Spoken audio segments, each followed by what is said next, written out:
Apresentamos Espiritismo, um olhar.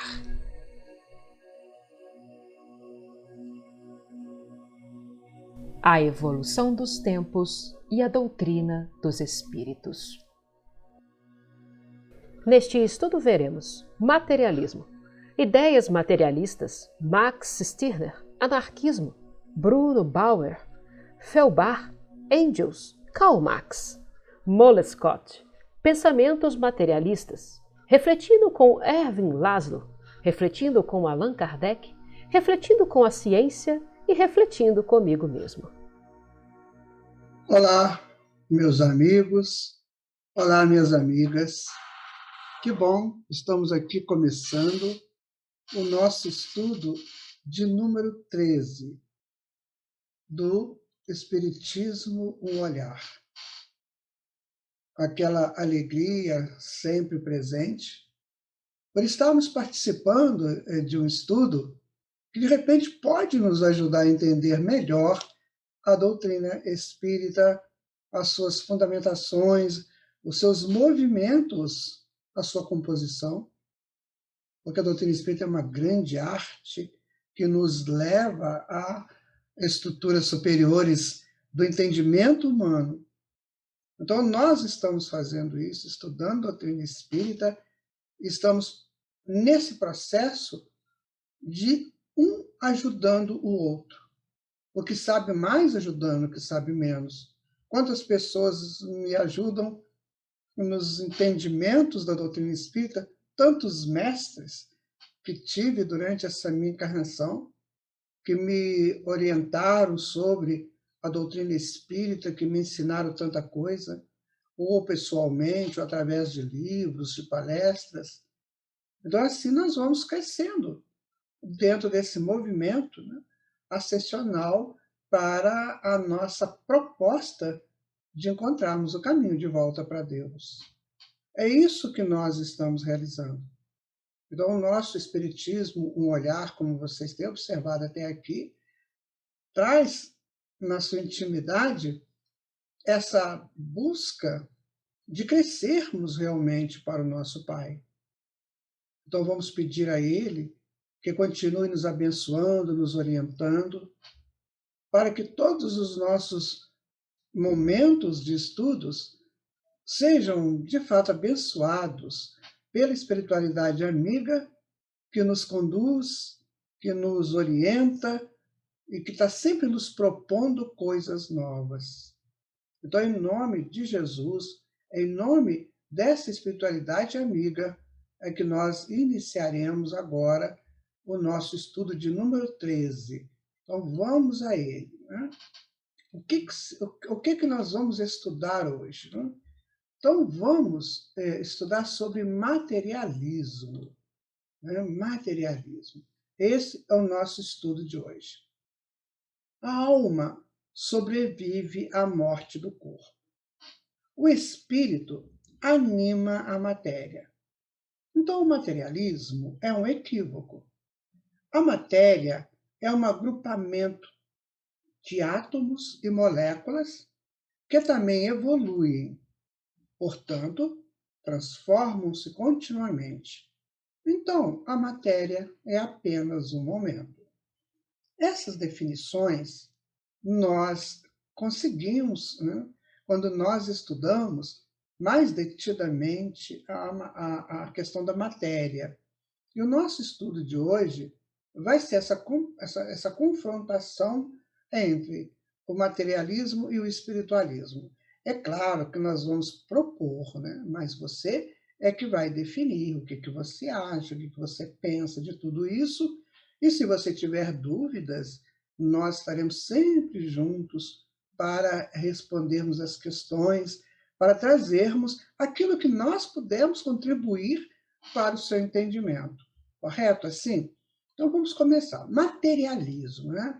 O materialismo é um fenômeno recorrente na história do pensamento, remontando ao atomismo e epicurismo grego, ao averroísmo medieval e ao mecanicismo moderno. Né?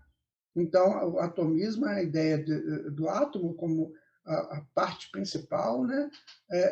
O epicurismo são as ideias de Epicuro, que foi um pensador grego também nessa linha, o averroísmo medieval e o mecanicismo moderno. Então, o averroísmo é a doutrina do médico e pensador árabe Averroes, voltada para uma interpretação pessoal do aristotelismo, que, muito embora tenha influenciado decisivamente a cultura intelectual do medievo, ou seja, da Idade Medieval Europeia, se mostrou hostil à ortodoxia católica, tal como ocorre, por exemplo, em sua afirmação da finitude da alma humana individual, sendo, por isso, duramente combatida pela filosofia escolástica e 2 vezes condenada pela Igreja, né? Então, de 1240 a 1513, que essa ideia teve força lá na Europa. Você observa, é bom a gente colocar isso, por quê? A gente não condena ideia nenhuma. Por quê? Porque essas ideias elas surgem na tentativa de solucionar questões. Então, por exemplo, dentro de uma proposta de pensamento ou de feitura de alguma coisa, cada um faz a sua proposta. É uma bancada, né? Então, cada um faz a sua proposta. E as pessoas, o tempo, a lógica, as pesquisas, é que vão definindo aquilo que de fato é bom e aquilo que de fato deve ser descartado. Então, tudo o que aconteceu na história da humanidade, ela foi sempre uma proposta. O que foi bom foi ficando. E o que não foi, foi sendo colocado à parte e morrendo com as próprias pessoas que trouxeram a ideia e que não tiveram assim, uma grande projeção. Agora, aquilo que é bom, fica. Então, continuando, o materialismo atinge sua culminância no século XIX, como movimento filosófico, e passa ao século XX, e passa no século XX a movimento cultural de amplas proporções. É muito fácil, né, a gente pegar uma coisa concreta e definir aquilo. Concorda? Então, eu pego uma caneca, por exemplo. Eu defino, isso aqui é uma caneca que se põe água, café, chá, e fica muito mais fácil assim. Agora, quando eu começo a falar de coisas mais abstratas, aí começa a ficar difícil para mim. Então, muitas pessoas preferem mesmo o materialismo.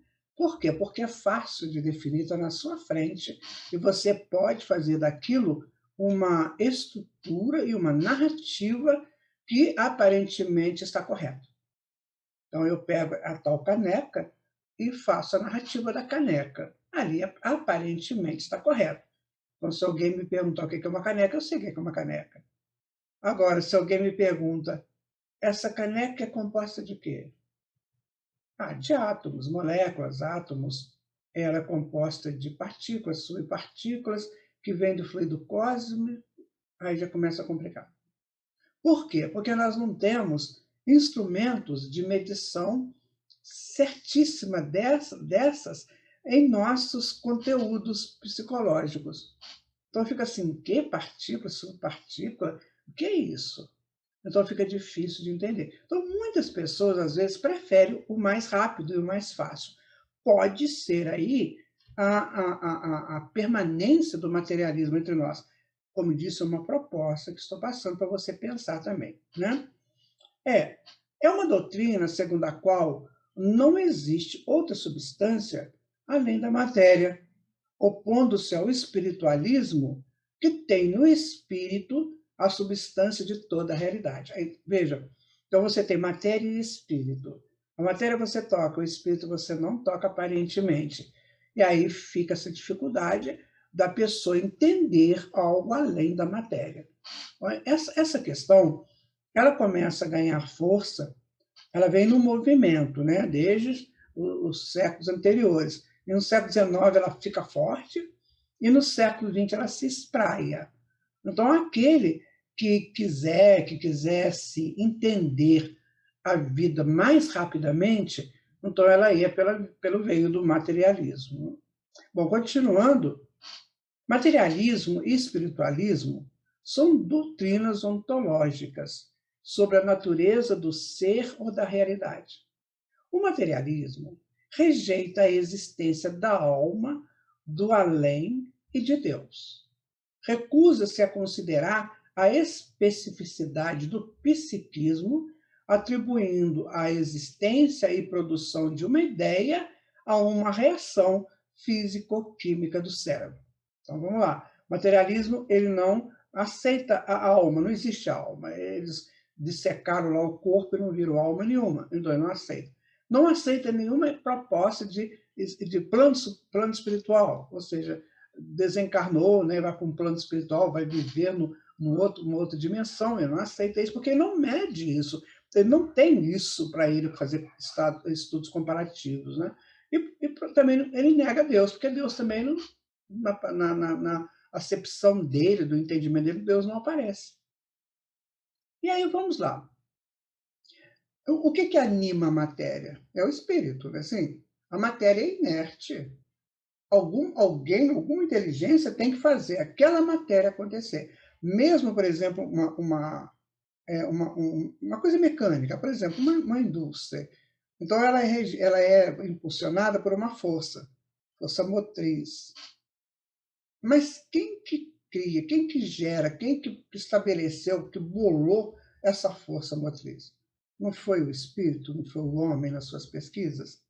Então, tudo começa do espírito. O espírito é que vai fazendo com que a matéria tenha a sua ação, a sua consistência. Percebe? Isso é importante a gente entender. Então, quer dizer, existe um mundo espiritual? Claro que sim. Para onde que nós vamos depois que deixamos o corpo físico? A gente vai acabar. Mas isso de acabar é muito complicado de explicar. Porque o que adianta, então, eu seguir todo o Evangelho de Jesus, todo o postulado dos grandes filósofos que trabalharam ética, moral, né? Para que eu vou fazer isso se eu vou morrer e vou acabar? Eu vou ter que fazer essa coisa toda numa vida pequena de 80, 90 anos, para depois acabar tudo? Aí desaparece todo o meu esforço, tudo aquilo. Não, você vê que a natureza não funciona assim. Que quando você colhe uma planta, nasce outra. Percebe? Quando o sol vai embora num dia, ele aparece no outro.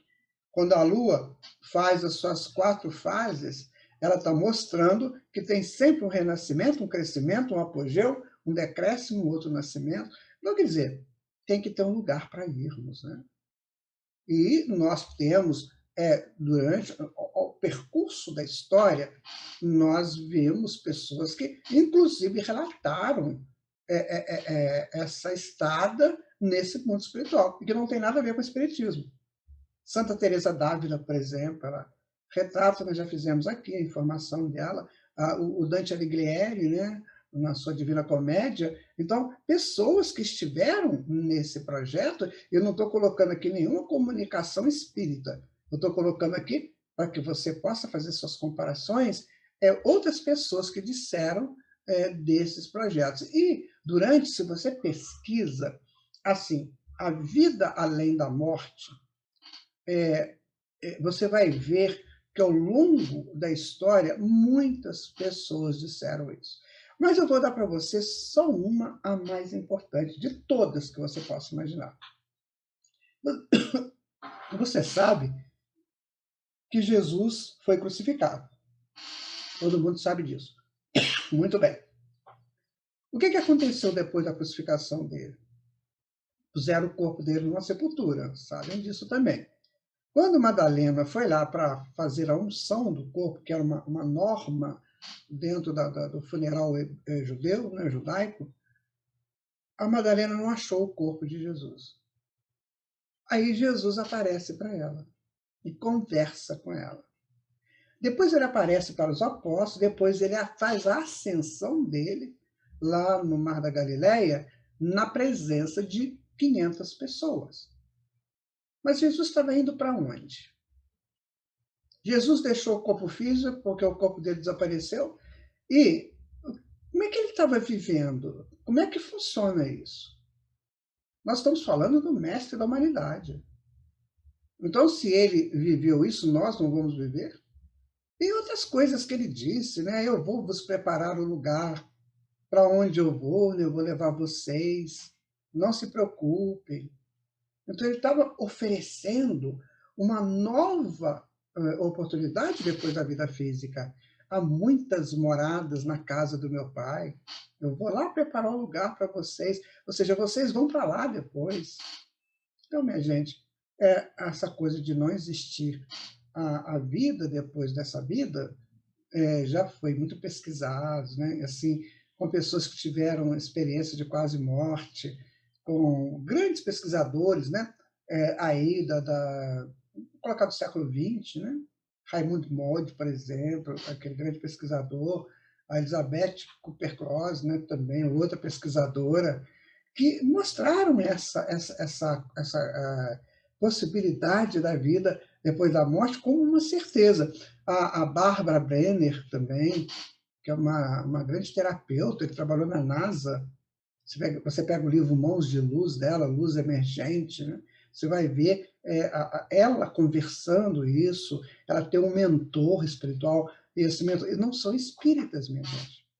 Eu estou colocando para vocês isso. Agora, com relação a Deus, é muito fácil falar que não existe Deus. O difícil é explicar como que a natureza foi criada, como que os detalhes da natureza acontecem, pequenos, mais íntimos detalhes da natureza. Por exemplo, a tabela de Fibonacci, né, que se retrata na natureza, como é aquilo? Como é possível ser tanta perfeição? Se isso é obra do acaso, então Deus é o acaso, não importa o nome que você dê. Então, isso aí são coisas que nós temos que pensar. E, recentemente, os nossos neurocientistas, eles estão colocando que, por exemplo, o pensamento, a consciência, a mente, são subprodutos do cérebro, como isso aí, é uma reação físico-química do cérebro. Mas o cérebro é capaz de fazer isso? Mas como é que fica, então, por exemplo, um cérebro desses virtuosos, quanto o de Einstein, né? E um cérebro de uma pessoa que nasce com síndrome de Down? Onde está a justiça disso? Então fica tudo muito complicado a gente explicar a vida pelo materialismo. Eu estou falando essas coisas para você, não é para te induzir, né, a não acreditar no materialismo, não. Nós só estamos colocando aqui para que você pense se de fato o materialismo responde essas questões, né? Muito bem. Alguns analistas da filosofia do século XIX, vendo a ascensão do materialismo, proclamaram: morreu a religião, a cristã ou qualquer outra, como adoração a Deus, e nasceu a nova religião como amor do homem. Eu vou dizer assim, é ruim? Não. Sabe por que não é ruim? Porque também era o homem pensando, era aquilo que era a proposta do iluminismo. Nós já não tivemos explicações do iluminismo. Bom, então, aquilo que o iluminismo propõe, o homem está fazendo. Então, vamos refletir. Então, nós descobrimos como é que funciona a matéria, que ela segue leis físico-químicas. Né? Então, não precisamos mais de religião, nós já temos o entendimento das coisas. Eu não preciso mais de alguém, um sacerdote, que faça essa mediação entre eu e a natureza. Eu mesmo resolvo isso. Né? Então, a religião acaba, seja qual for a religião. Né? Então, agora, nasce a minha religião, que é a religião que eu tenho como amor àquilo que me cerca e amor àquilo que eu sou. Então, essa é a nova religião. Então, o materialismo traz essa proposta de análise. Então, não preciso mais de religião, não preciso mais nada disso. E eu vou viver enquanto um homem, e esse homem que criou Deus, não foi Deus que criou o homem. Então, esse homem, no passado histórico dele, ele precisou muito de ter uma figura proeminente. Né? Então, ele criou essa figura proeminente, que ele deu o nome de Deus como criador de tudo. Mas ele faz tudo isso.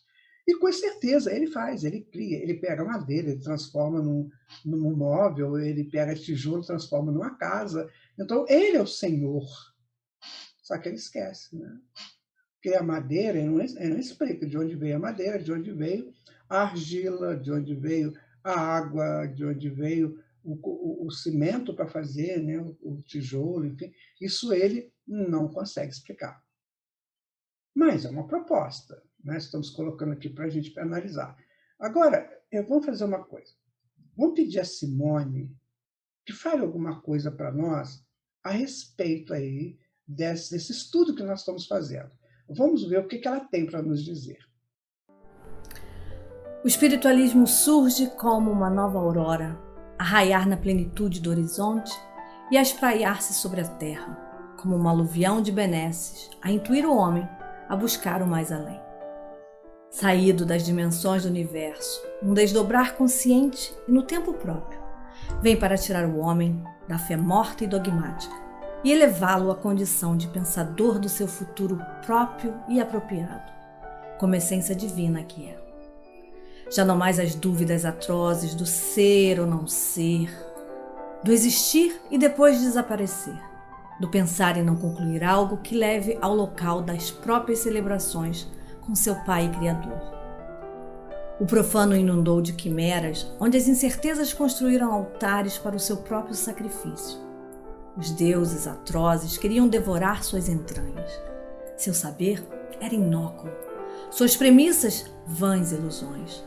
O homem que surgiu do sagrado que nele viveu por múltiplas eras em perfeita comunhão com o insondável, via-se como um náufrago em si, brigando para sobreviver. Era uma récia da luz que brilhou, qual luz do infinito que via nas noites estreladas das tribos. Não pertencia mais às tribos, era agora cidadão, mas com o pendão da tristeza de haver perdido seu mundo.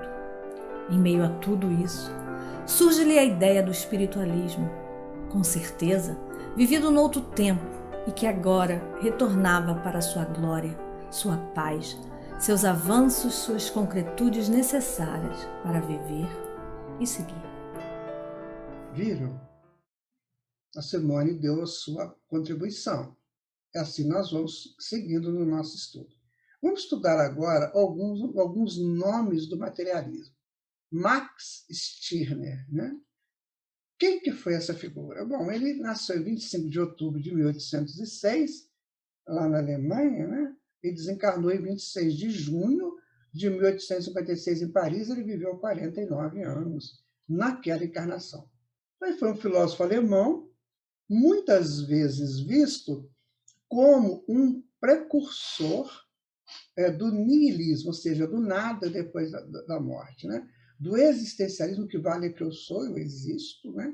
E da teoria psicanalítica, do pós-modernismo e do anarquismo. Ou seja, então, se eu não tem nada depois da morte, não existe nada, então eu existo, então eu tenho que existir da maneira que eu achar legal, eu achar melhor, mesmo que seja de uma forma anárquica, ou seja, sem nenhum conceito de organização, de ordem, né? Especialmente do anarquismo individualista, ou seja, eu posso fazer o que eu quiser, porque eu vou viver uma vida e depois eu vou desaparecer. Então, eu vivo da maneira que eu quiser. Então, demolindo de forma radical a base religiosa do seu mestre Hegel, postula que a ideia do ser supremo é uma criação da mente humana e enfatizava: não existe Deus além do homem e nem dentro do homem. Então, aquilo que nós estávamos estudando antes da informação que a Simone nos passou, de que não existe nada além do homem, não existe Deus. Então, esse filósofo, esse pensador, afirmava isso. Então, não tem nada. Olha, você vai morrer, vai desaparecer, então viva da forma que você bem entender, né? Porque o Hegel, né, que foi o grande mestre dele, o Hegel, também um alemão, mas o Hegel ele tinha um outro pensamento. Então, você não vai mesmo... Então, você não vai sobreviver a nada disso, então viva da forma que você acha melhor. Sem ordem, sem nada. Viva, vai vivendo, fazendo aquilo que você quer, buscando o prazer que te faça feliz. É mais ou menos essa ideia do nosso Stirner. Ele fala do anarquismo, então, né?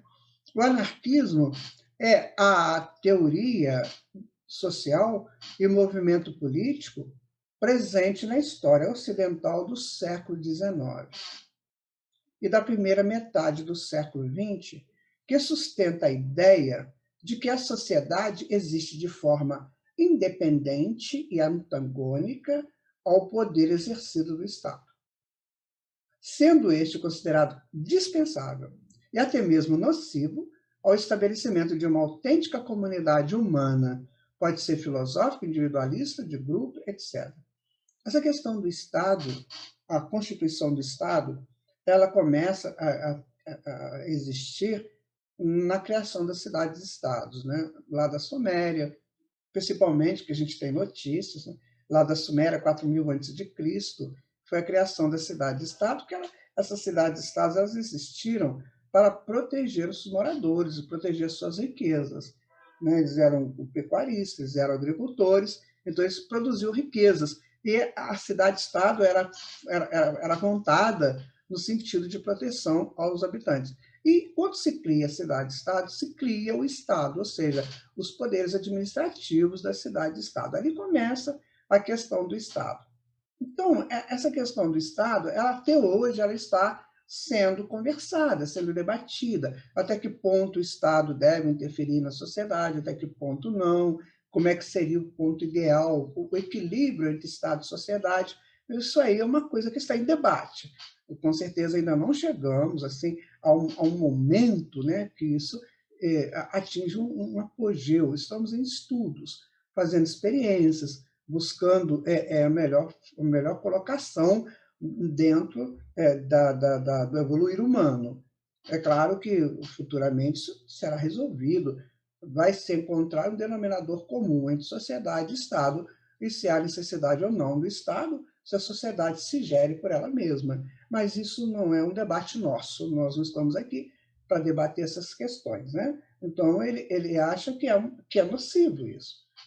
O Estado é nocivo à sobrevivência, né? A comunidade humana, mas é uma ideia dele e eu estou deixando aqui para você analisar o que você acha, tá bom? Ainda no materialismo, né, nós vamos encontrar agora o Bruno Bauer, né, de 1809 a 1882. É um alemão que declarou que o homem é o novo Deus do homem. Isso aí foi muito forte. Né? Lembra quando a gente estava falando sobre o iluminismo, que a proposta do iluminismo era a busca da razão, você se iluminar pela sua proposta, iluminar por você, sabe, pela sua condição auto-iluminativa. Então, você se torna esse grande gestor da vida, então você é um novo Deus. Aquele Deus que foi cultuado lá no passado, né, nos totens, nos ritos, na mitologia, agora esse Deus é você. Por quê? Veja bem, nas lendas mitológicas, a busca do herói, né, quando o herói vai naquelas buscas dele, na verdade, aquilo é para estimular o homem a ser o herói de si mesmo. Quando você chega aí no século XIX, então eles querem dizer que você cresceu tanto no correr dos séculos que agora você é esse Deus que você procurou tanto no passado e deu um título externo a esse Deus, né, de ser supremo, criador supremo, mas que, na verdade, você é esse grande criador. Ora, como essência divina, isso tem um fundamento, né? Porque nós somos realmente pessoas com muita capacidade em expansão.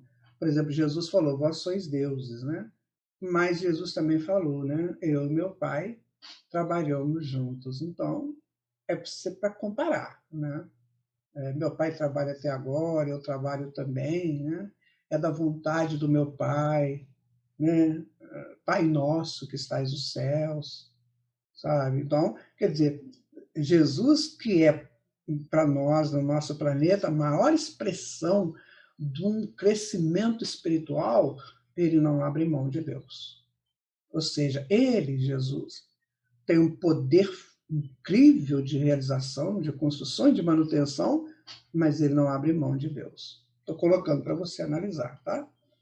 Doutrina que identifica na matéria e em seu movimento a realidade fundamental do universo, com a capacidade de explicação para todos os fenômenos naturais, sociais e mentais, encantados com definições como esta sobre o materialismo, muitos alunos e pensadores do século XIX até a atualidade costumam portar-se como defensores dessa maneira de pensar, muito embora a física quântica demonstre o contrário. Então, vamos lá.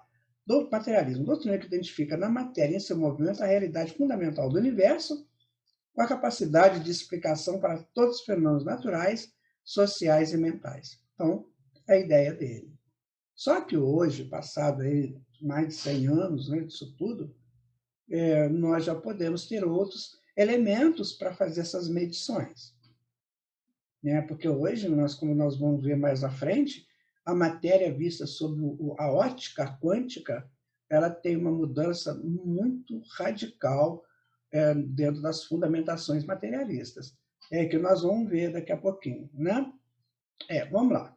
Materialismo. O materialismo sustenta que a única coisa da qual se pode afirmar a existência é a matéria, que fundamentalmente todas as coisas são compostas de matéria e todos os fenômenos são resultado de interações materiais, que a matéria é a única substância. Bom, é uma proposta, né, minha gente? Uma proposta. Por quê?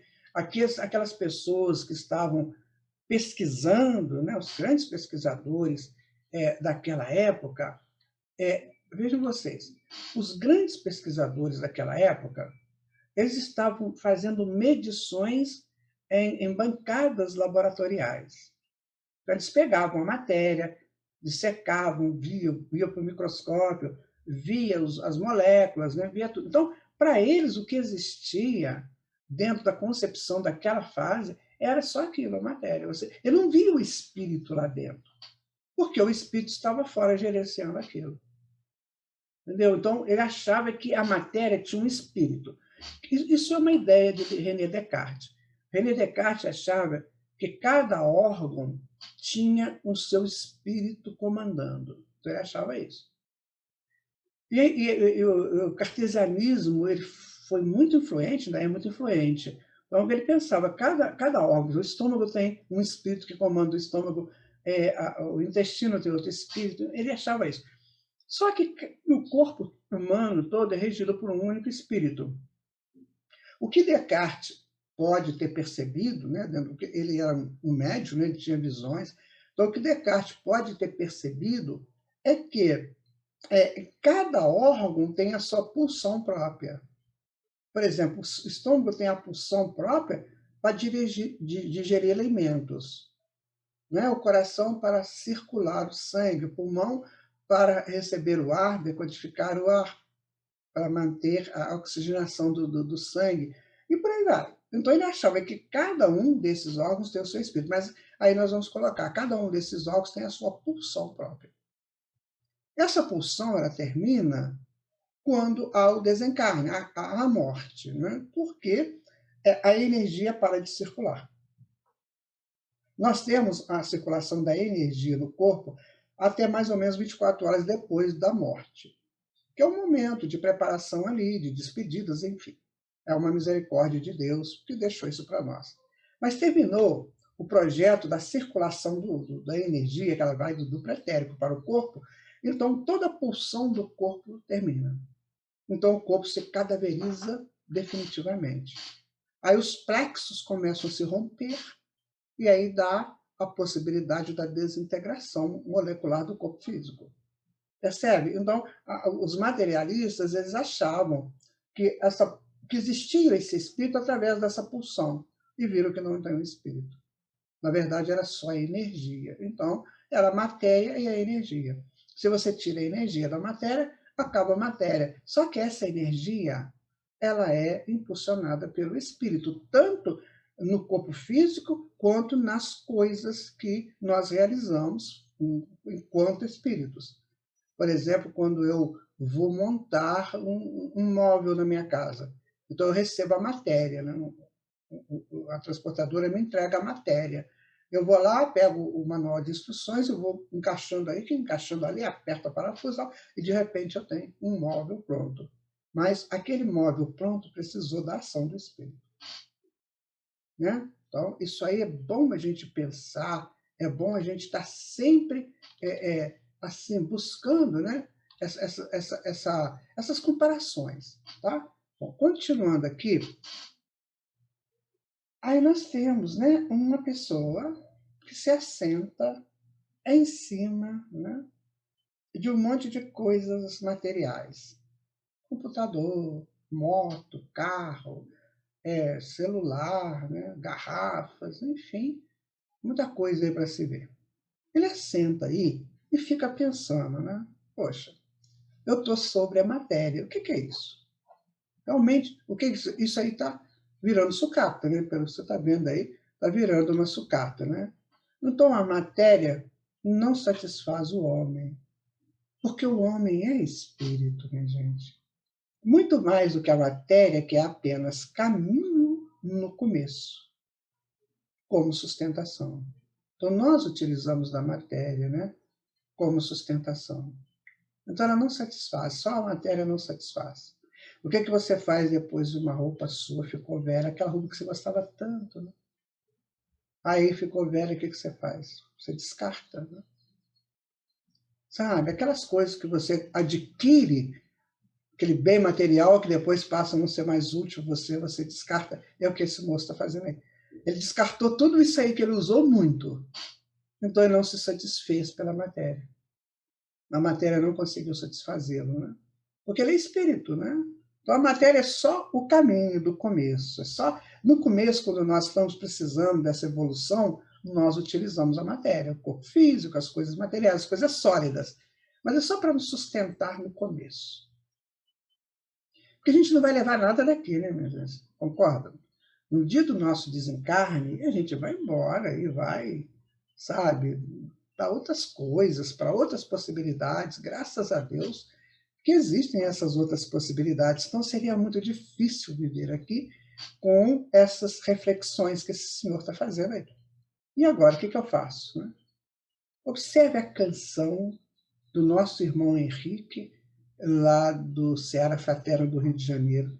Ele compôs essa canção e nos ofereceu. Ele compôs para esse trabalho e nos ofereceu. Olha que interessante a canção dele. Veja se você se encaixa nela.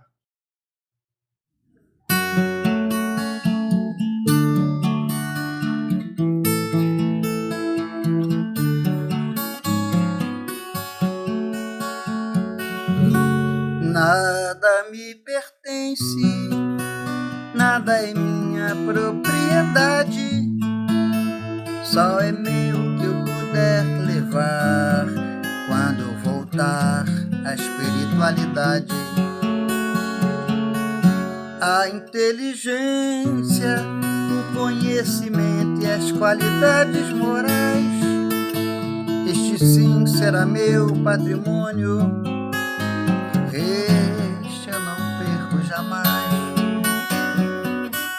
Nada me pertence, nada é minha propriedade, só é meu que eu puder levar quando voltar à espiritualidade.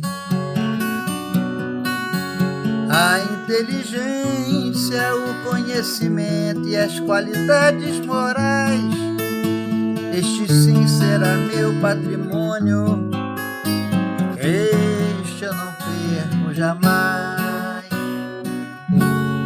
Dentro das possibilidades, o bem que eu puder fazer, enxugar uma lágrima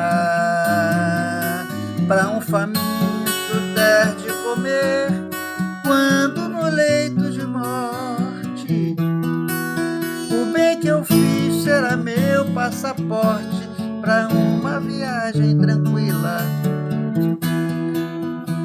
nos braços da paz, para uma viagem tranquila aos braços do Pai. Nada me pertence, nada é minha propriedade, verdade só é meu que eu puder levar quando voltar à espiritualidade. A inteligência, o conhecimento e as qualidades morais, este sim será meu patrimônio, este eu não perco jamais. Dentro das possibilidades, o bem que eu puder fazer,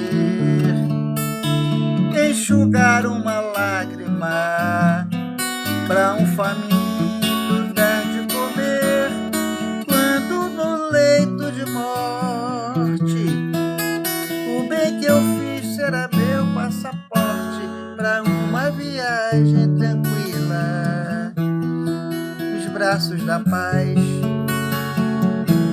para uma viagem tranquila, aos braços do Pai.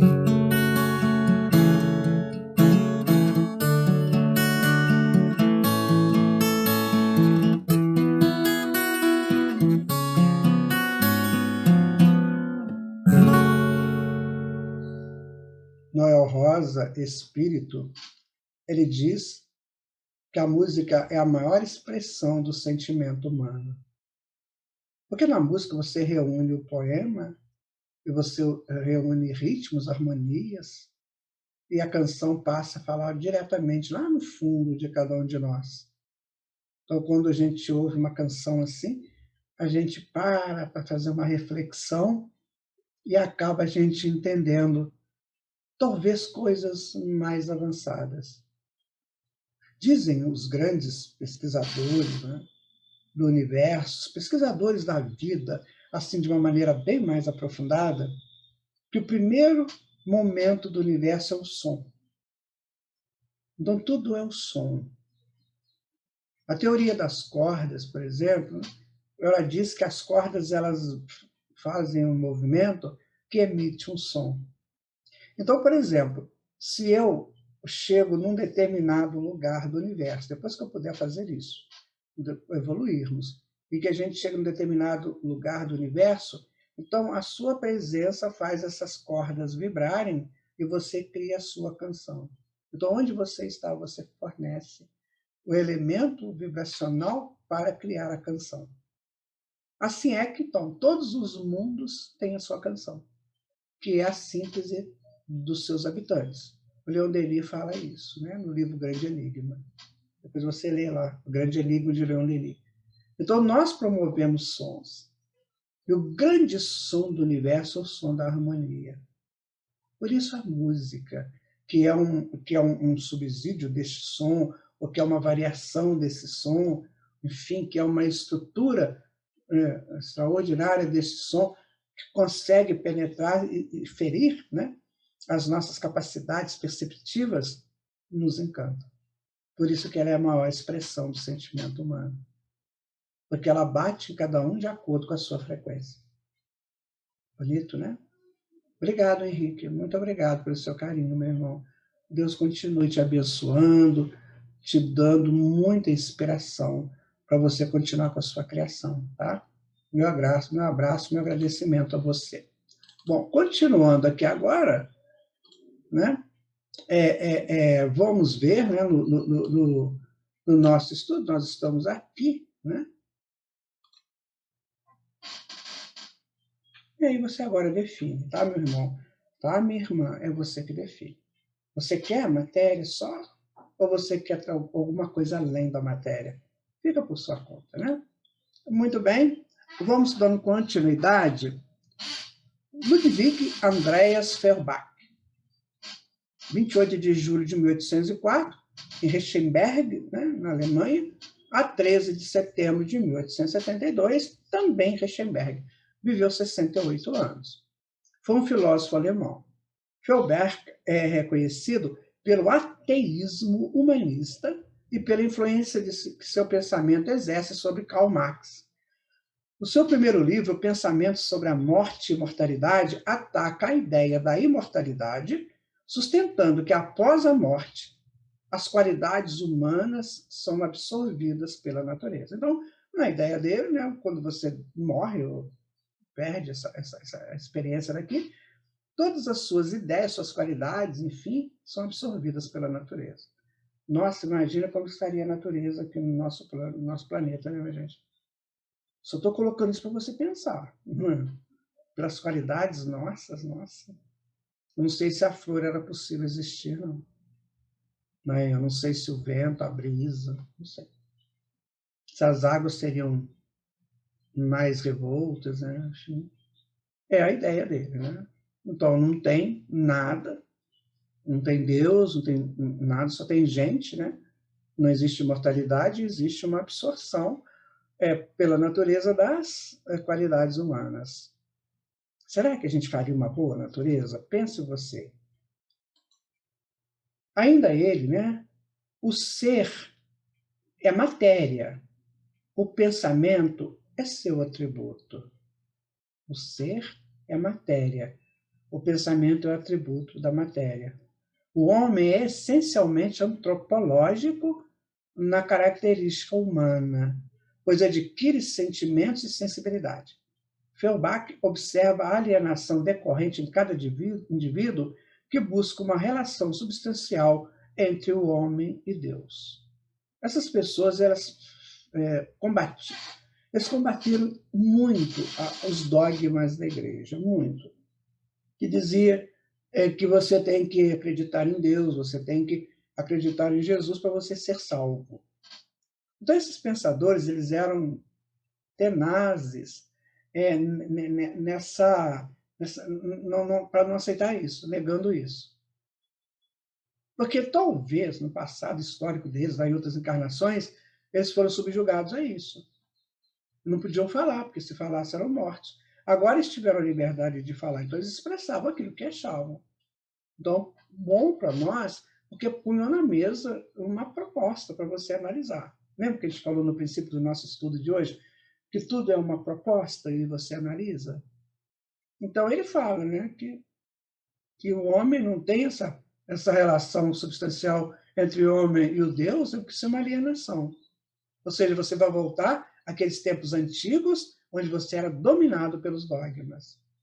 Só que, muitas vezes, as pessoas que fazem essas colocações não apresentam uma solução que seja calorosa, né? Que ela seja confortadora, né? Que ela seja consoladora. Apresentam a informação e aí a pessoa vê o que ela quer. Né? A situação material em que o homem vive é o que o cria. Então, o homem é o produto do meio. Se eu nasço numa comunidade muito pobre, eu serei pobre e miserável. Se eu nasço numa comunidade melhor, eu serei melhor. E se eu nasço num rico, eu serei muito rico. Então, o homem é aquilo. Mas aí que pergunta, né? Eu vou deixar essa pergunta para você responder. Onde fica a justiça de Deus aí? Deus não é pai de todos os filhos? Se você tem filhos, você daria mais a um do que a outro? Não sei, eu não daria. E não dei, né? Este filósofo, ele foi influenciado por Hegel. Porque o Hegel, gente, é muito difícil você entender Hegel. Hegel ele entra por caminhos muito complexos. Não é qualquer mentalidade que entende Hegel, não. Eu tenho o livro Fenomenologia do Espírito. Você tem que ler com muita calma, né? Ali só ele divide, né? Ele numera os parágrafos ou as propostas, e você tem que analisar um por um com muito cuidado. Se você entrar com uma ideia pré-concebida, é muito difícil você seguir o raciocínio hegeliano. Então, ele foi influenciado por Hegel, contudo, entrou para uma ala diferente do pensamento, isso que a gente está falando. Ele analisou diferentemente. Depois ele influenciou Karl Marx, que influenciou Engels. Então, vemos uma sucessão interessante de ideologias que vão se completando. Estou dizendo que sejam boas ou más, né? Elas se completam. Vemos é evidente, né, que nesse percurso algo é alterado, que foge do original. Então, você pega Hegel, aí você faz as variações, né? Aí depois você já não tem mais Hegel, você tem uma variação. Aí não adianta falar que é hegeliano. A mesma coisa que acontece com o cristianismo. Então, Jesus trouxe a mensagem E muita gente fez diversificações dessa mensagem. E aí chega no ponto que fala, isso é cristianismo? Não, não é. Isso é mentalidade, né? São pessoas que pensaram interpretar de uma maneira diferente. Né? Então, assim, a filosofia caminha, às vezes, por caminhos livres e claros, outras vezes por caminhos escuros e tortuosos. Vai depender muito da interpretação e da postura do filósofo. Mas, em síntese, tudo é válido, pois amadurece o pensamento humano, é o que nós temos falado. Só que a gente tem que saber ler isso, estudar, comparar. Você não deve nunca pegar uma coisa e achar que aquilo está fechado ali, a não ser Jesus. Né? Não, Jesus realmente é o máximo, você não vai achar nada superior. Mas as propostas humanas, elas são contribuições. O seu professor ou a sua professora não é o suprassumo do conhecimento. Ele é um estudioso, uma estudiosa que está apresentando aquilo que ele acha que deve ser apresentado. Então, se ele apresenta um exemplo, uma ideia de um filósofo, ou de uma filósofa, de um cientista ou uma cientista, ele está colocando aquilo que ele entendeu que seja bom. Agora, você tem o direito de pensar em cima. Né? Porque isso tudo vai nos amadurecendo. Até nós chegarmos a um denominador comum, que no futuro, né, nós vamos chegar a esse denominador comum. Né? Então, por hora, né, nós estamos, né, só nos princípios, né, deste entendimento. Aí está o nosso querido Hegel, né? Aqui está Karl Marx, aqui está Engels, que é a sequência, né? Aí o Feuerbach, né, estudou Hegel, variou de Hegel, passou para Marx, Marx influencia Engels, né? Que criou o socialismo, que a gente vai ver daqui a pouquinho. Ok?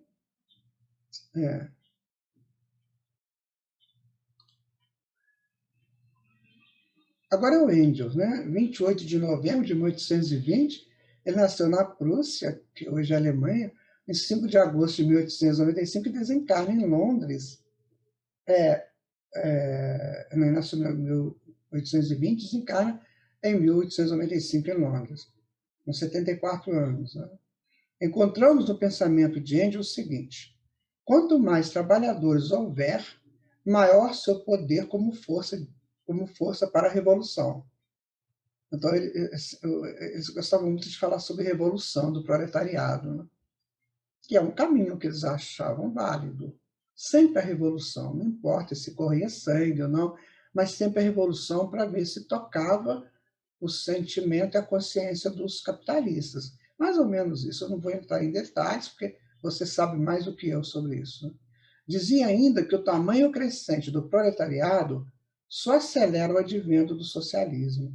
Enfatizava ainda que o socialismo deveria ser o ideal político do proletariado. Então, toda pessoa que era proletário, né, que era trabalhador mais simples, né, tinha que ser, né, socialista. Era essa a ideia dele. Né?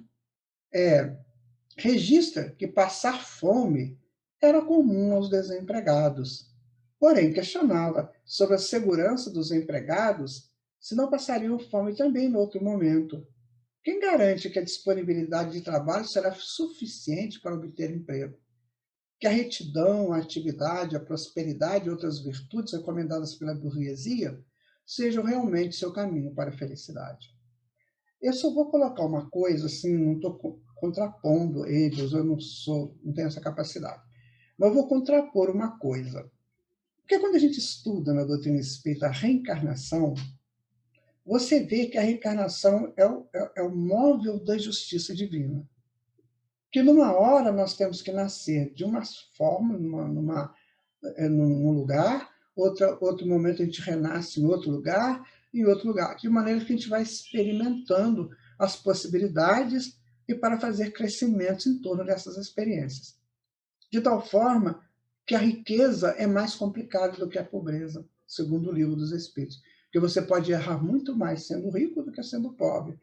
E sendo pobre é só uma questão temporária, assim como sendo rico também é uma questão temporária. Porque, no fundo, no final de tudo, na síntese, esses espíritos, ao experimentarem essas possibilidades, né, eles crescem se eles souberem fazer isso.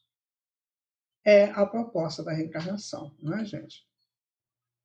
Ainda Engels e Marx, né, podem ser filósofos mais influentes no mundo no tocante ao socialismo e ao comunismo, ideias por eles defendidas como solução das desigualdades sociais.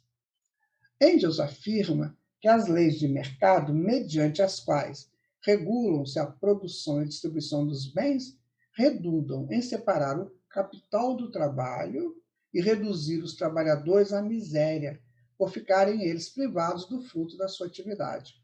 Afirma que a vitória do proletariado se dará com a instalação do regime comunista e também a abolição da sociedade privada. É uma posição dele, né? É uma posição. Nós não... O que a gente deve pensar é o seguinte, que essas ideias são muito novas, né? O século XIX tem 100 anos, 100 e poucos anos. Ainda não se teve tempo para dizer, né, qual é a solução disso tudo, mas, como toda ideia nova tem que ser muito analisada, né, para que a gente possa escolher pelo melhor. Isso que nós estamos fazendo aqui com o Espiritismo. O Espiritismo é uma ideia nova, 164 anos. Então, nós estamos aqui fazendo um estudo para ver se realmente é uma ideia que sustenta, né? Nós estamos fazendo isso. Então, todas as ideias, elas não podem ser impostas, elas têm que ser propostas. É o que nós analisamos, né, a respeito disso. O Karl Marx, né, ele é de 5 de maio de 1818, nasceu em Treves, e desencarnou em 14 de março de 83, em Londres, com 65 anos.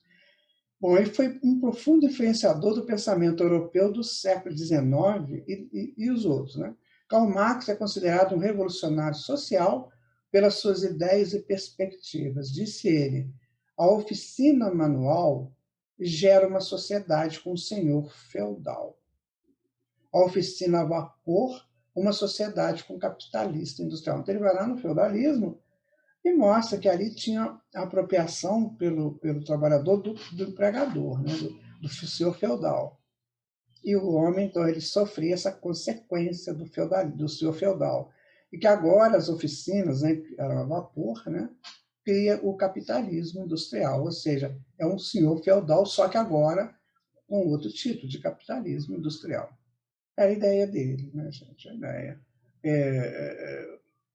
Na verdade, a Revolução Industrial, como nós vimos, né, foi uma necessidade para o homem.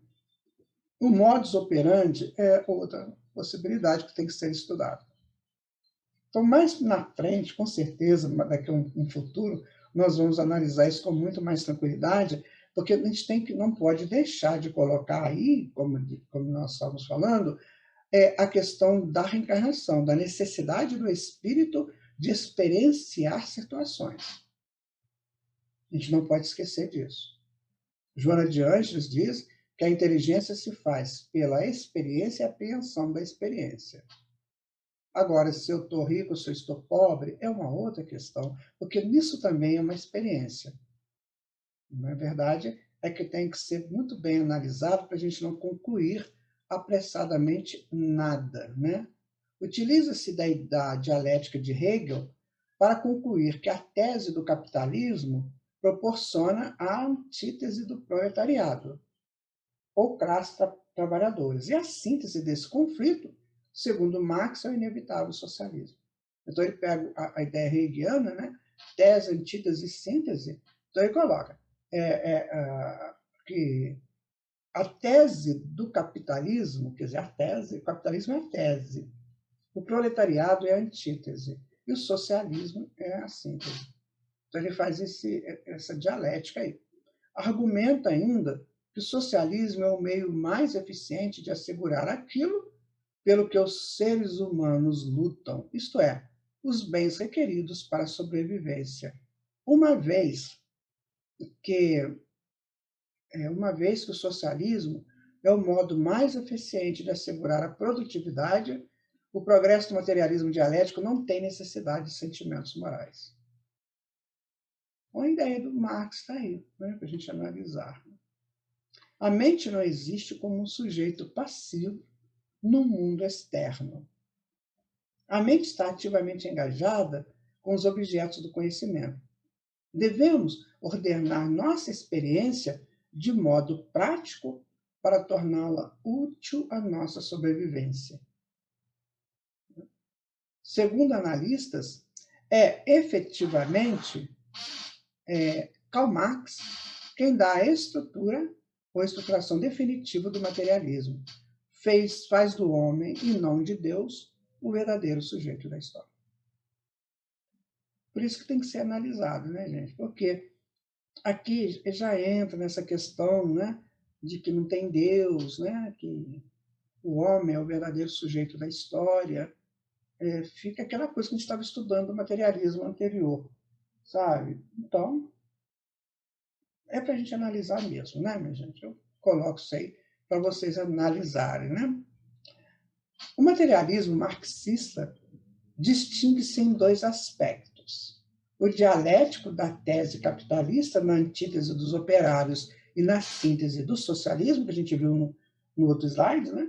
E o histórico sobre o qual consideram-se as leis particulares que governam as transformações econômicas ao longo do curso da história, o fator fundamental da existência humana. Então, o que dá a impressão que era, né? Então, pega-se o proletariado, que é a mão de obra, que é a força, né? A força de trabalho. E essa força de trabalho está escravizada pelos poderes que dirigem essa força de trabalho, que é o capital. E aí nós vamos, então, fazer uma revolução por causa disso. Esta é a proposta. E é preciso agora fazer uma pesquisa histórica para ver como é que isso funcionou nos países que adotaram essa medida, né? Ou então ideias que foram colocadas em ação com relação a isso. Funcionou legal? Foi bom? Então é isso que nós temos que analisar, né?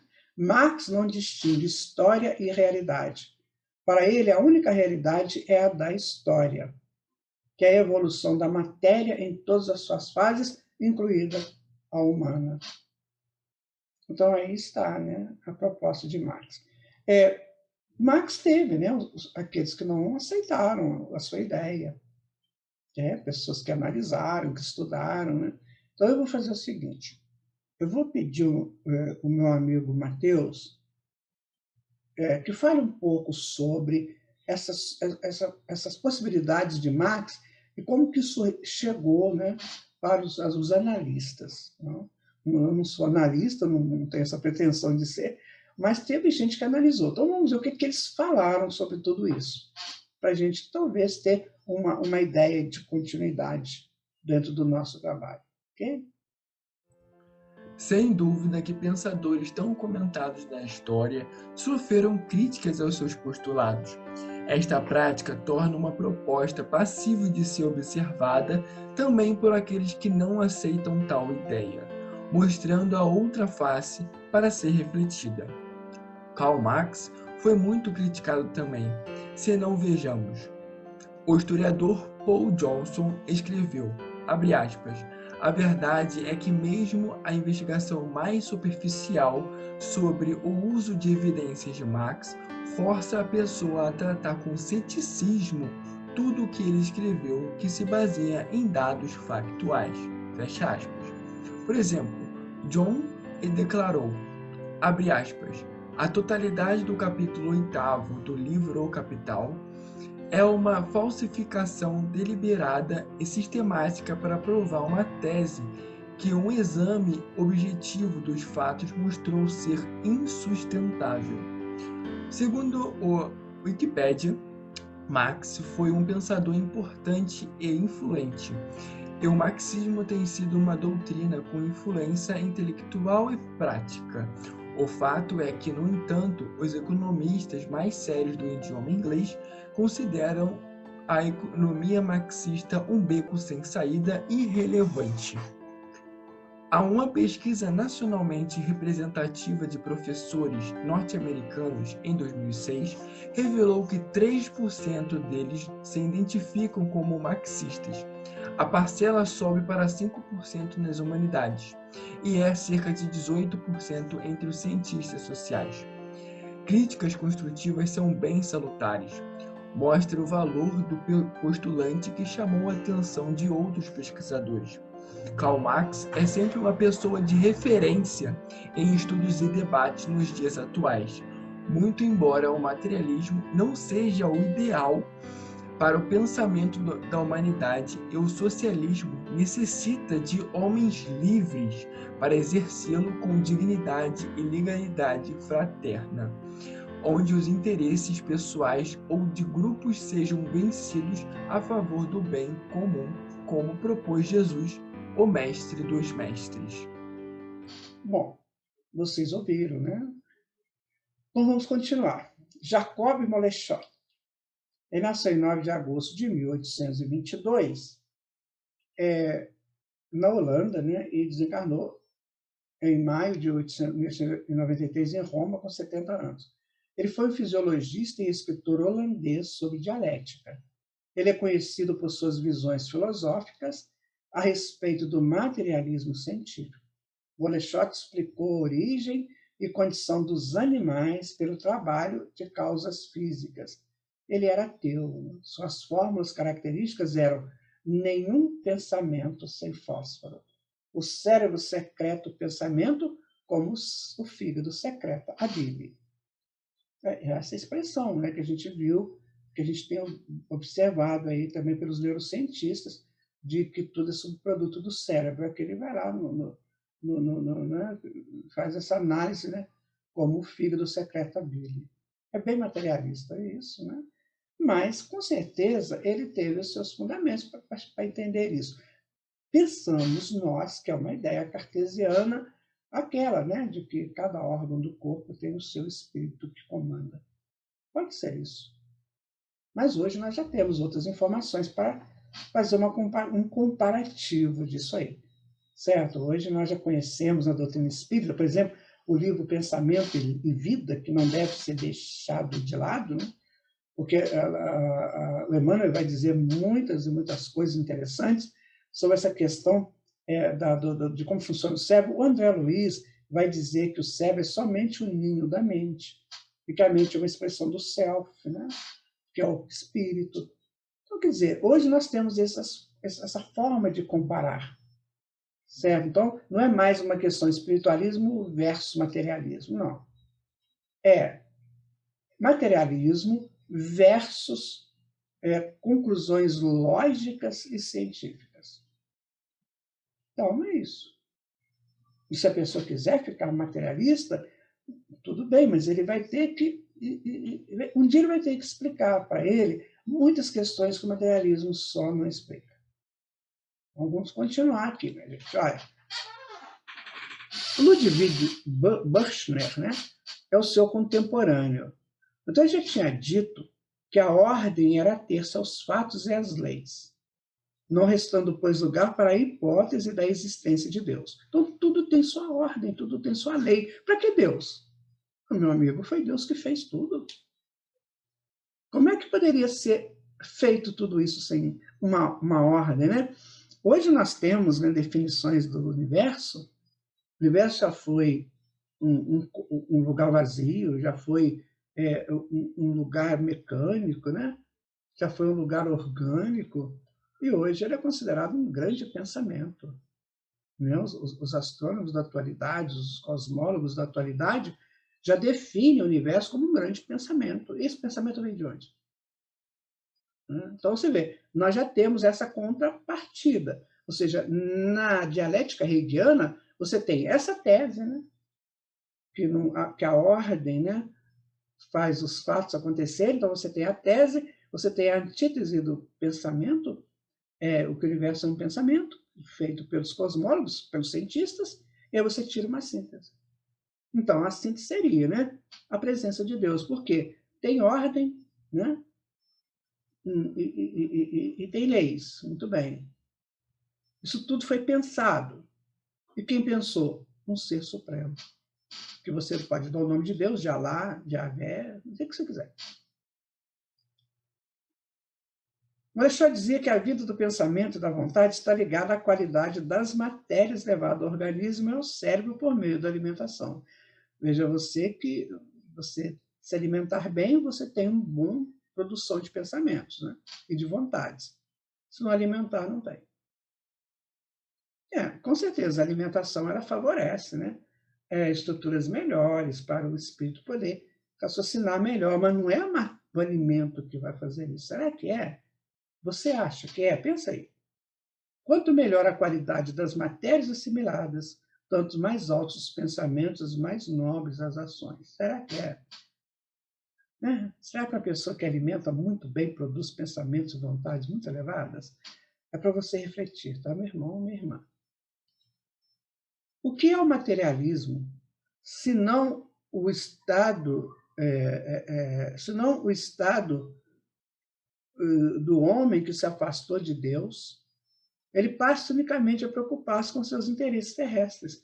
Esse é o Jean Paul Sartre, né? Que viveu no século passado. O materialismo e o espiritualismo é uma simples questão de esperar esgotarem seus limites do primeiro. Então, quando esgota os limites, né, do materialismo, chega ao seu espiritualismo, do Raul Seixas. Raul Seixas ele era um poeta espiritualista. Né?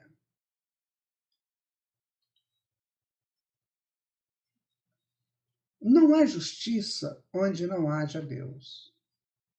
O gênero humano afundou-se na matéria e no oceano violento da matéria flutuam hoje os destroços da civilização meio destruída. Esse fatal excídio está clamando por Deus. Rui Barbosa, meu amigo, eu deixo para você a reflexão do grande Rui Barbosa para você analisar. Onde não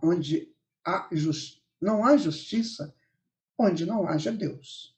O gênero humano afundou-se na matéria, e no oceano violento da matéria flutuam hoje os destroços da civilização meio destruída. Esse fatal excídio está clamando por Deus. É bem melhor comprar experiências do que coisas materiais. A Elizabeth Dunn, uma pensadora da atualidade. Agora, vamos pensar no Erwin Laszlo, né? Quando ele fala que tudo está conectado e nada desaparece. Uma dimensão A está fora da nossa dimensão. Ele estabelece, vou explicar isso aqui para vocês, quer ver? O Erwin ele faz o seguinte, ele diz que tem a dimensão A e a dimensão M. A dimensão A é a origem de tudo, é o fluido cósmico, né? E a dimensão M é a materialização da dimensão A. Percebe? Então, ele vai usar isso muito no livro dele, Plenitude do Cosmos. A dimensão A com a dimensão M. A dimensão aqui da possibilidade é aqui a da realidade, da realização. Então, o fluido cósmico permeia tudo e aqui, quando necessário, solidifica o fluido cósmico. Certo? Então, essa é a proposta, né, dele, né? Do Erwin Laszlo. Né? É lá que a matéria-prima para a dimensão materialista se origina como elemento de formação da mesma. Então, ele está falando agora, nós estamos agora trabalhando a questão da matéria no século XXI. Esse livro é do século XXI. Tá? A dimensão M é a nossa dimensão, que eu estava explicando para vocês. Elementos da dimensão A se juntam e formam toda a matéria existente na dimensão M. Então, de onde vem a matéria? Do fluido cósmico. Que às vezes chamam de éter também, sabe? Aí, outra hora de energia escura. São vários nomes, né? Mas para a mesma coisa. Bom, aqui está o livro dele, né? Refletindo com a plenitude do cosmos, né? Então, ele vai perguntar, onde leva esse processo? Se a sequência de ciclos produz evolução progressiva na dimensão M, ou seja, os ciclos que ocorrem na dimensão A, que é a dimensão cíclica do cosmos, produz evolução na dimensão M, e se essa evolução deforma a dimensão A, ou seja, quando eu pego um sólido aqui, que veio da dimensão A, eu deformo a dimensão A, porque eu tirei de lá para formar uma matéria aqui. Então, eu deformo, né? Então, se deforma a dimensão a sequência de ciclos precisa, em última análise, atingir um zênite, um ciclo ômega final. Neste ômega, a dimensão A atualiza seus planos potenciais para informar sistemas da dimensão M. O que acontece? Eu tenho aqui a dimensão A flutuando, ela desce, faz o sólido, né? Então eu deformei a dimensão A ela se atualiza, né? E está pronta para de novo informar a dimensão da matéria, ou seja, para criar nova matéria. Interessante o estudo dele, né, minha gente? Bem interessante. Bom, e sistemas da dimensão M alcançam o pico mais alto da evolução que é possível no espaço-tempo. Então, tudo que nós temos aqui de matéria, na verdade, é uma deformação da dimensão A, que é a dimensão do fluido cósmico. Ficou certo? Assim, bem claro para você? Dimensão A, fluido. Partículas, subpartículas, enfim. Dimensão M, materialização disso. Tirou daqui, deformou, aí ela se atualiza para fazer novamente outra possibilidade de criar matéria. Então, a matéria, então, ela é a possibilidade, né, possível no espaço-tempo. No espaço-tempo. Fora do espaço-tempo não tem matéria. Agora, refletindo com Allan Kardec, né? O fluido cósmico universal é o elemento cósmico que dá origem a todas as coisas. Então, nas palavras de Allan Kardec, é a matéria elementar primitiva, cujas modificações e transformações constituem a inumerável variedade dos corpos da natureza. Mesma coisa que o Lázaro falou. Em outras palavras, a matéria primitiva básica a partir da qual todas as outras formas se informam em M. Viu? Como é que está tudo interligado isso aí? E não é bem lógico isso? Aí dá para você analisar. O materialismo é, de fato, a doutrina, né, de excelência, lógica, que nós devemos entender. Então, nós temos Deus, Espírito e Matéria, que é o que constitui o universo. Está no Livro dos Espíritos, né? E aqui nós temos, né, o fluido, que vem de Deus, né? O Espírito que atua nesse fluido e que cria a matéria. Então, o fluido vem de Deus, está aqui. O Espírito age nesse fluido. E nessa ação, né, ele cria a matéria. Quem que atuou primeiramente nesse fluido para criar a principal matéria do mundo? Não foi o Senhor Jesus? Que de uma bola ígnea, saída do Sol, incandescente, ele não molda isso, não faz o mundo? Aí o trabalho do Senhor Jesus. Né? E aí, refletindo agora com a ciência. Ó. Constituição, né? A matéria pode ser encontrada no estado sólido, líquido ou gasoso. É constituída por moléculas e estas podem ainda ser subdivididas em partículas menores, que são os átomos. Então, eu tenho o hidrogênio, o oxigênio e tenho a água. Duas moléculas, 2 átomos de hidrogênio, um átomo de oxigênio, vai dar uma molécula de água. Isso é matéria, gente. Em todas as possibilidades dela, é isso aí. Não tem espírito ali, mas tem um espírito que comanda isso. Não é isso? Aí a constituição da matéria. Ela começa das subpartículas e vão, né? Os átomos, as moléculas, vão fazendo a substância até chegar numa substância maior. Né? Eu vou pedir a Bela para fazer uma reflexão sobre matéria agora para nós. Uma jovem muito gentil lá do Rio de Janeiro, que tem uma proposta de vida maravilhosa, né? Hoje ela é uma acadêmica de medicina. Então a Bela está nos ajudando muito nesse trabalho, bem como os outros. Bela, fala um pouquinho sobre o que é a matéria. Mas de onde vem a matéria? Será algo vindo nas naves espaciais, depositada na Terra para dar origem a todas as coisas, inclusive ao homem? O material é substancial ou é algo que se dilui? Feito gelo no calor, feito água no vapor, feito ferro na fornalha. Matéria vem de onde, afinal? Quem criou a matéria? Um pedaço de pedra, 1 litro de água, uma árvore cerrada, um lago, um oceano, um continente, enfim.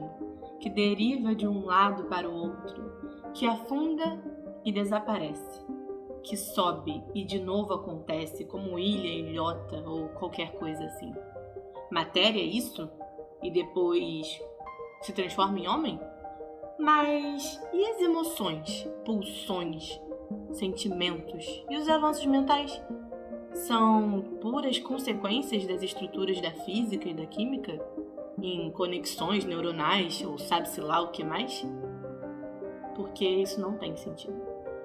E não sai do campo da ilusão das mentes iludidas com a tal matéria, comprometidas com ela até o pescoço.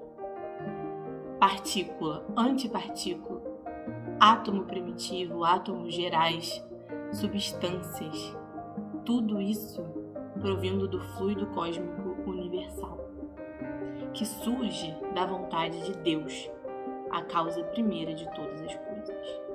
Matéria, concepção que permeia do espírito, dominada pelo espírito, e que um dia, muitas eras, também ganha o divino, mas enquanto matéria é apenas casulo, é apenas templo, é apenas ensaio.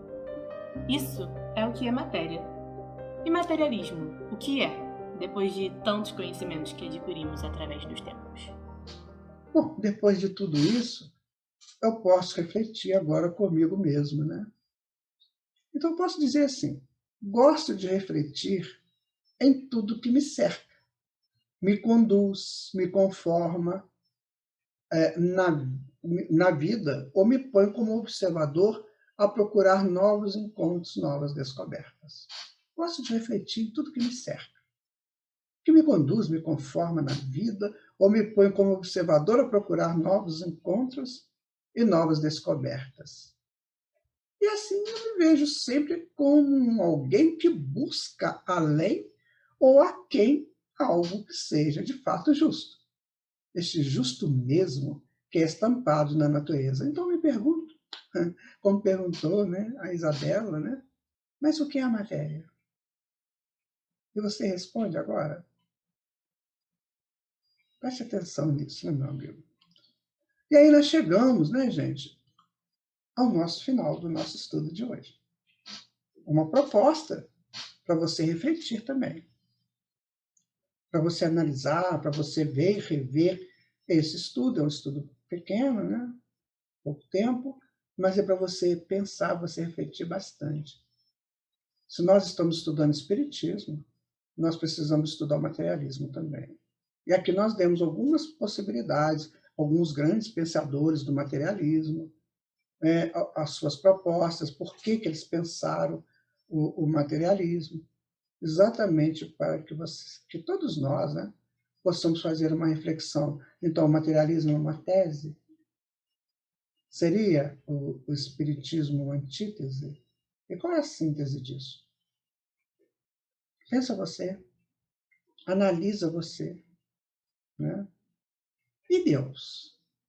Bom, Deus é o que nós espíritas temos como inteligência suprema, causa primária de todas as coisas.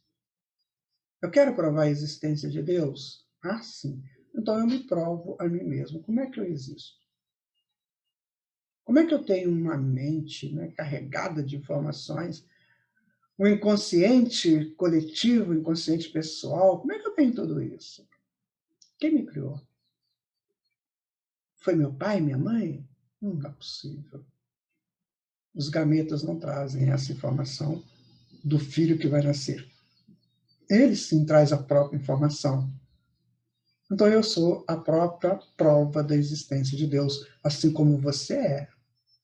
Isso que nós estamos estudando aqui no Espiritismo. Como nós estamos estudando o Espiritismo, nós estamos afirmando a matéria é só uma sustentação para o espírito, uma experiência para o espírito, uma proposta de crescimento para o espírito, mas nela, fora do espaço-tempo, né, ela já não existe mais. Ela não há necessidade dela, porque o espírito estará livre dela para caminhar por esse infinito afora, né? Então, o nosso estudo trouxe essa reflexão para nós. Que eles tenham sido úteis para você, sabe, meu amigo, minha amiga. Nós não estamos aqui dizendo para você deixar de ser materialista ou ser materialista. Eu estou propondo para você ser espírita. Isso eu estou propondo. Com certeza. Como diz Allan Kardec na introdução do Livro dos Espíritos, né? Ele vai dizer o seguinte, que o espiritismo é razão aliada ao bom senso. Então, amigo, seja isso. Minha amiga, busque essa razão e alie essa razão ao bom senso. Que você vai encontrar a proposta espírita como uma fundamentação de excelência para o teu entendimento de vida e de continuidade dentro dessa vida. Porque cada dia que passa, nós estamos buscando coisas renovadas que nos sustentem na vida. Senão a gente perde a vontade de viver e faz como muitos fazem, suicidam. E que não é interessante isso.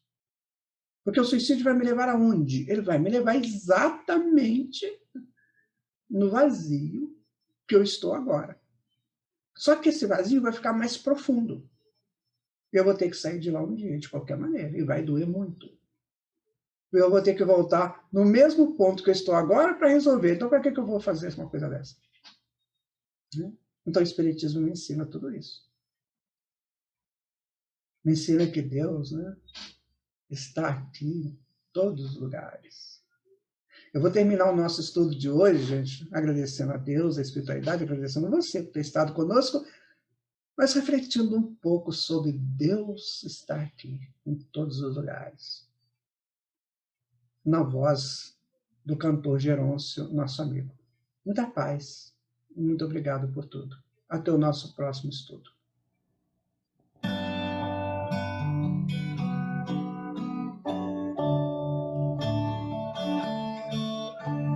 Deus está aqui neste momento. Sua presença é real em meu viver. Entregue sua vida e seus problemas. Fale com Deus, Ele vai ajudar você.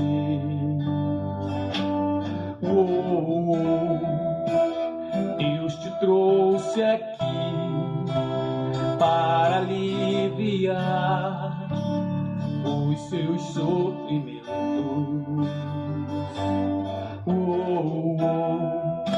É Ele autor da fé, do princípio ao fim, em todos seus tormentos. E ainda se vier noites traiçoeiras, se a cruz pesada for, Cristo estará contigo. O mundo pode até fazer você chorar, mas Deus te quer sorrindo. E ainda se vier noites traiçoeiras, se a cruz pesada for, Cristo estará contigo. O mundo pode até fazer você chorar, mas Deus te quer sorrindo.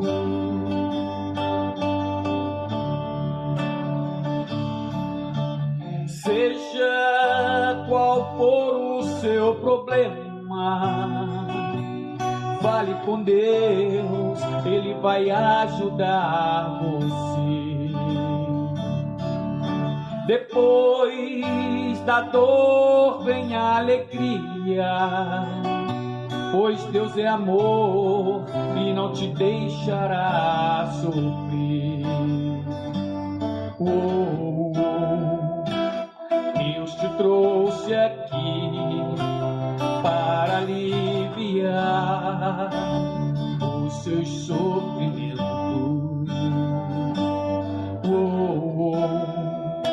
É Ele autor da fé, do princípio ao fim, em dos seus tormentos.